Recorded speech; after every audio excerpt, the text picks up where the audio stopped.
to our new masterclass session.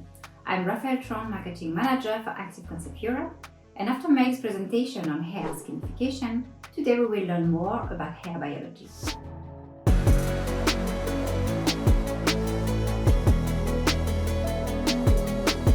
When we say hair care, what is the first image that pops into your mind? Long lustrous locks from a popular influencer? Or maybe new thermal protection hairspray you have been thinking about trying? Regardless of your age or gender association, hair care has established an integral role in society. Hair has become a reflection of identity, a vital part of each individual's style and personality. Long or short, straight or corkscrew locks, hair care has become not only a hygienic routine, but also a manageable way to express ourselves. Since hair plays a key role in how we look and feel, it's important to keep our hair looking its best. Understanding some of the fundamentals of hair biology may help us to recognize the importance of hair shape, growth, and strength, which all play a part in our hair manageability and overall appearance.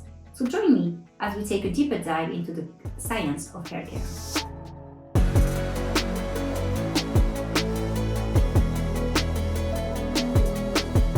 Composed of keratinous filament that grows out of the epidermis, which is the topmost section of the skin. Keratins are a group of proteins whose main role is to provide strength, structure, and rigidity to the skin, nails, and hair. Our hair is made of two separate structures, hair follicles and the hair shaft. The hair follicles are the living part of the hair, but the hair shafts are what we actually see. The hair shafts are primarily made of dead keratinized cells. As a dead fiber, the hair cannot repair itself once it's damaged, and the hair bulb forms the base of the hair follicle. Blood vessels nourish the cells in the hair bulb and deliver hormones that modify hair growth and structure at different times of life. We have hair follicles over our entire skin surface, except for selection few areas like the palms of our hands and sole of our feet. We have approximately 5 million hair follicles on the body, with about 100,000 on the scalp. The scalp, of course, has the greatest density of hair follicles, with about 3 to 500 per square centimeter. The hair shaft typically consists of three main components, including the medulla, the cortex, and the cuticle. Starting with the innermost layer, we have the medulla. The medulla is considered the marrow of the hair, with a soft and thin core of cells and hair space. This layer is typically found in thick or coarse hair, while fine hair usually do not have medulla. The middle layer is the cortex and provides the hair strength and flexibility while making up the majority of the hair shaft. The layer also contains the pigmenting cells that are responsible for giving hair color. The cuticle is the outermost layer and is formed by overlapping scales. Think about shingles on a roof or fish scales and how they overlay. These scales, or shingles, protect the inner layers from damage. When the hair is in good shape, the cuticles lie tightly together and the hair appears shiny and smooth. When hair is damaged, the cuticles tend to be open and the scalps raised, and this makes the hair rough and brittle. The cuticles of the hair rise up when placed under certain conditions such as heat or alkaline materials. This allows shampoo to clean your hair and can also cause the color to fade. The alkaline pH of the shampoo and the hot water used to wash your hair open the cuticles to allow the shampoo to penetrate your hair. The cuticle also plays a role in hair porosity by determining how easily moisture and oils can pass in and out of your hair. External factors such as exposure, heat, and chemical processes can change hair porosity. Understanding hair porosity can help you keep your hair moisturized, strong, shiny, and healthy. These aspects depend on the cuticles you have. You can determine the porosity of your hair by giving your strands a flow test in water. If the hair sinks, it has high porosity level. If it stays in the middle of the water, then it has a normal porosity. But if it floats, then it has the low porosity. High porosity hair usually has holes on its cuticle, which leads to absorbing too much moisture at once and not retaining it. Utilizing too many chemicals, excess of heat, or the effects of environments can contribute to high porosity. Blow drying, bleaching, straightening, overwashing, and using harsh products can all damage your hair over time. Medium porosity hair On the other hand, is ideal hair type as it absorbs and returns the moisture with ease. Low porosity hair has the cuticles being tightly compact and therefore it never opens the cuticle easily. And low porosity hair can be difficult to hydrate or moisturize.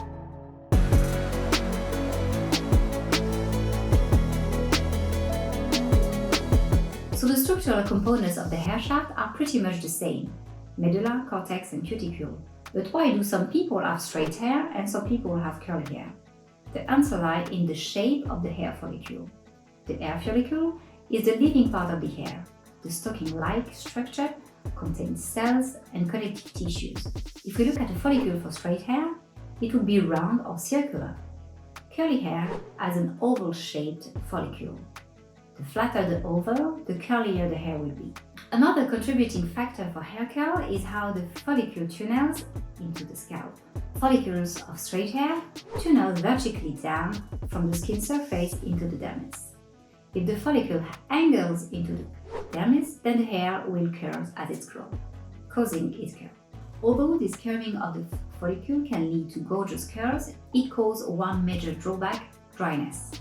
Sebum produced in the sebaceous glands lubricate the hair, assisting with moisture and providing shine.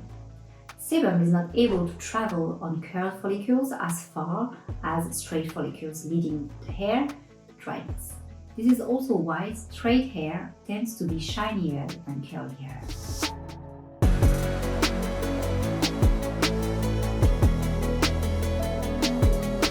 Similar to the skin, hair gets its color from the pigment melanin, which is produced by melanocytes. Hair color is the pigmentation of hair follicles due to two types of melanin, including eumelanin and pheomelanin. Eumelanin will cause hair to be brown-black, whereas pheomelanin will account for blonde-red color. Generally, if more eumelanin is present, the color of the hair is darker. If less eumelanin is present, the hair is lighter. The absence of either type produces white or gray hair, and melanin levels change over time, which can influence changes in a person's hair color. And it's impossible to have hair follicles with more than one color from the same individual. As we age, melanin production decreases. This results in our hair losing its color and becoming gray or white. Changing our hair color has never been easier. Hair dyes abound to offer lighter tones, dark, rich colors, and even rainbow options if you are feeling daring. There are several dye and bleach options that affect the hair strands various ways. Hair dyes are able to penetrate the hair shaft, lighten your natural pigment, and deposit artificial color. Ingredients such as ammonia are able to open the hair cuticles, which allows the hair dye to penetrate into the cortex. Temporary hair colors, also called direct colors, are typically large molecules that enter the spaces between the hair cuticles and coat the hair surface. These colors do not last very long, as they fade and wash out quickly. Semi or demi-permanent dyes are smaller molecules that are able to penetrate the hair cuticle and enter into the cortex of the hair strand. Remember, the cortex is where the pigmenting cells are found for the hair. This dye lasts a little longer but will still gradually fade or wash out. Permanent dyes are also small molecules that enter the cortex of the hair strand and assemble in the cortex, so they are bigger and cannot wash out easily. However, permanent dyes usually utilize ingredients to react with the melanin naturally present in your hair. Permanent dyes typically fade over time, but do not wash out. Hair lighteners or bleaching the hair uses oxidizing ingredients that can swell the hair and dissolve the hair melanins and natural color pigments. These lighten the hair color. Harsher chemicals can strip and damage the hair over time. Hair dye, bleach, and perming damage the cuticle layer of your hair slightly every time one of these processes are used. If the cuticles do not shed properly or are missing from the hair shaft, oxidized color washes out more easily. Proper care and moisturization are the key to keep hair healthy. Coarse hair is typically larger in diameter and takes longer to absorb color, while fine hair can absorb dye more quickly. Hair porosity also plays a role in dye absorption and subsequent fade or wash out, but also on how the color comes out when dyed.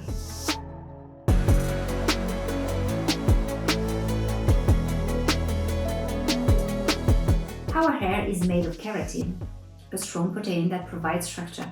A protein is comprised of a chain of amino acids bonded together. Two main types of chemical bonds, including hydrogen bonds and disulfide bonds, help hold keratin together. Hair bonds are responsible for the shape, strength, elasticity, and shine. Hydrogen bonds give hair its temporary shape and break easily with water or heat. These weaker bonds reform by drying or cooling the hair. Hydrogen bonds allow us to shape our head with a curling iron or straightener. Every time wet hair dries, the hydrogen atoms reform their bonds with hydrogen atoms or neighboring strands of keratin protein. And these bonds hold until the hair is wet again. Hydrogen bonds are responsible for the bed you woke up with after falling asleep with wet hair. The sulfide bonds, also called cysteine, sulfur, or S bonds, are stronger bonds that do not break with water or heat. The sulfide bonds provide hair strength, elasticity, and resistance to breaking. One of the reasons keratin is so strong is because it contains a high amount of cysteine, a sulfur-containing amino acid. The cysteine form very strong cross-links with other cysteine amino acids, which helps keratin its rigidity and strength. When two cysteine amino acids join, they create a cysteine by means of disulfide bond. Cysteine is more stable than cysteine. The spelling and pronunciation are similar, but cysteine as amino acids are the building blocks to create cysteine. Altering disulfide bonds changes the hair structure, curly hair to straight hair. Chemical agents used in processes such as permanent or relaxer can alter disulfide bonds, and therefore changing the hair structure. If you have curly hair but not straight hair, then you just need to use chemicals that can break or relax these bonds. If you want to go from straight to curly, then you need a chemical to allow these bonds to form. Technically, you break the bond and reform in the shape you wanted. To visualize, think of a spaghetti. When cooked, you can form and dry them into a new shape.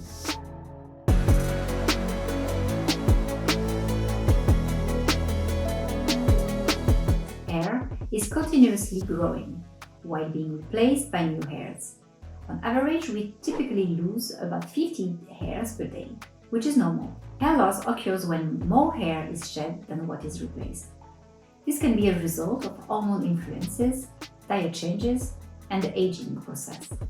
Hair growth occurs in three phases: the growth phase, called anagen, the transitional phase, called catagen, and the resting phase, called telogen. The anagen or growth phase lasts in between 2 and 6 years, in which your hair continues growing longer. Hair growth stops in the transitional or catagen phase, which lasts about 2 weeks. And in the resting phase, or telogen, no new growth occurs. After around 2 or 4 months, this phase ends and the hair falls out as the entire growth cycles starts over again. Fortunately, all of our follicles go through these phases independently of each other's. If all of our follicles were synchronized, all of our hair would fall out at the same time. Some of individuals have shorter anagen phase, which can contribute to difficulty growing hair beyond a certain length. And this can result in too many hairs entering the telogen phase at the same time, which can cause hair loss, thinning, and growth issues.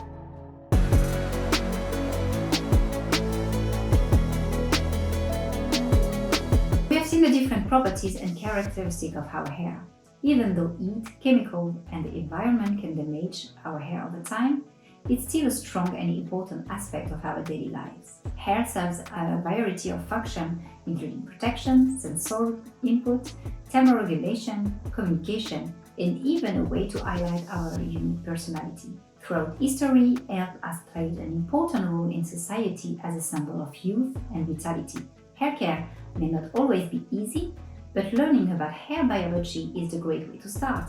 It was Raphael from Active Concepts. See you for our next session.